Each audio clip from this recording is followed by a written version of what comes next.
Greetings to all my viewers. This is Prashant Rao from the Department of Management Studies. My today's speech is about grand strategies. Essentially, what are these grand strategies? A grand strategy states the means that will be used to achieve long-term objectives. Examples of business grand strategies that can be customized for a specific firm include concentration, market development, product development, innovation, horizontal integration, divestment and liquidation. Grand strategies are also called master or corporate strategies. So, what is the need for these grand strategies? First of all, the market growth. Market growth is a low risk strategy compared to other more encompassing strategies. Instead of investing in research and development to create new product offerings, the market growth strategy focuses on creating new markets for a current product. An example of this is an electronics company that develops markets for an existing stereo system instead of developing a new system. To develop new markets, it may be necessary to sell stereos in other markets over a period of time, such as in foreign countries that are less technologically developed. Product development. Product development is essentially the opposite of market development. While market development focuses on exploitation, product development focuses on exploration. This involves investing heavily in research and development in order to create new and innovative product offerings.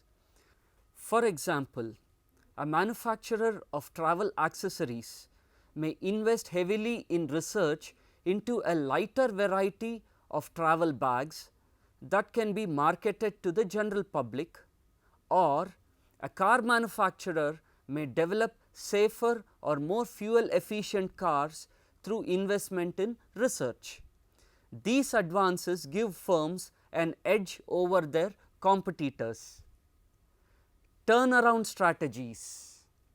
The turnaround strategy is used when a firm is experiencing profit stagnation, decline or other serious problems. In an attempt to change the firm's strategy in the hope of reversing its fortunes. In order to turn a firm around, managers will often change the direction of the firm. For example, a print newspaper might make the switch to online publication in order to adapt to the changing market. Liquidation. Liquidation is a grand strategy of the last resort. When a firm cannot successfully turn itself around and there are no interested buyers, there is no choice but to liquidate a firm. Liquidating the firm involves sell off all its assets, including physical assets such as factories and merchandise, as well as intellectual assets like brands and patents. The goal of a liquidation strategy is to salvage as much money as possible for the ownership before closing the business. We can classify grand strategy as growth strategy, stability strategy, retrenchment strategy and combination strategy. Growth strategy. Growth strategies are means by which an organization plans to achieve the increased level of objective that is much higher than its past achievement levels. Organizations may select a growth strategy to increase their profits, sales or market share, to reduce cost of production per unit and increase in performance objectives. The reasons for growth strategy are not difficult to understand. In the long run, growth is necessary for the very survival of organizations.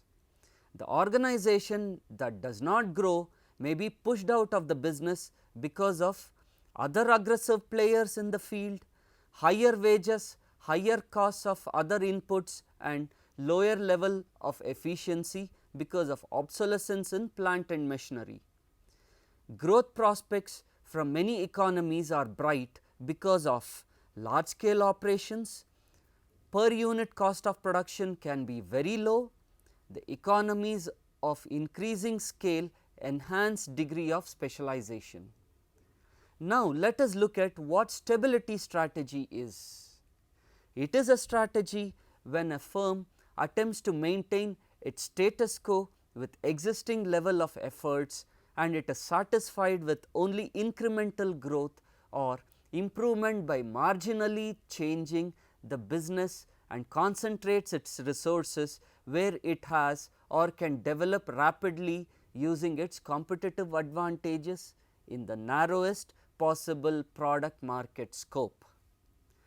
Stability is characterized by the absence of significant change that is continuing to serve the same clients by offering the same product or service, maintaining market share and sustaining the organization's return on investment. When do organizations follow stability strategies? It is common for most of the organizations to follow this strategy at some point of time in their life cycle. It may be when a firm serves defined market and its segments to fulfill its mission, when a firm can relate itself with the environment and environmental factors do not show any appreciable change. This is possible for most of the firms in a short run, but for a few in the long run, or when an organization continues to pursue the same objectives by adjusting to the same level of achievement about the same percentage. Thus, stability does not mean absence of growth, but the growth is limited within specified limits and there is no substantial addition of facilities. Now, let us come to retrenchment strategy. It is a defensive strategy in which a firm having declining performance decides to improve its performance by reducing the scope of its business by total or partial withdrawal from present business. It can be achieved by focusing on functional improvement with special emphasis on cost reduction or reducing the number of functions it performs by being a captive firm or reducing the number of products, markets, customer functions, etc., or liquidation of business as a last alternative or a combination of all the above. Let us list out the reasons for retrenchment strategies. When the organization is not doing well and perceives that it may not do better in future too in a particular line of business, it is advisable to exit that line of business. After the exit, the organization can concentrate in other areas where it has some advantages. If the organization is not meeting its objectives even after following other alternative strategies, it may go for retrenchment strategy. Further, when the management is under pressure to improve the performance, this strategy can be pursued as a last resort. Are there alternatives to retrenchment strategy? Yes. Why not? The suggested alternatives are turnaround strategy, divestment strategy and leverage buyout, to name a few. And finally, let us look at the combination of the above. Combination strategy is not an independent classification, but it is a combination of different strategies: stability, growth and retrenchment in various forms.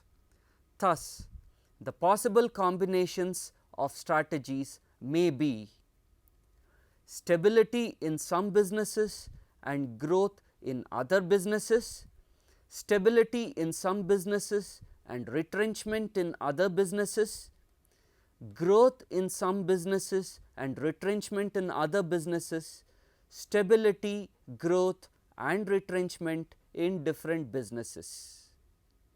Now, why do we need a combination strategy? When different products of the organization are at different product life cycle stages, they require different types of investment. Business cycle may affect the prospect of various businesses differently. When the volume of business in an organization has gone beyond the optimum number, they are required to be reduced because some business may not be that attractive from a long term point of view. With this, I conclude my session on grant strategies. Thank you.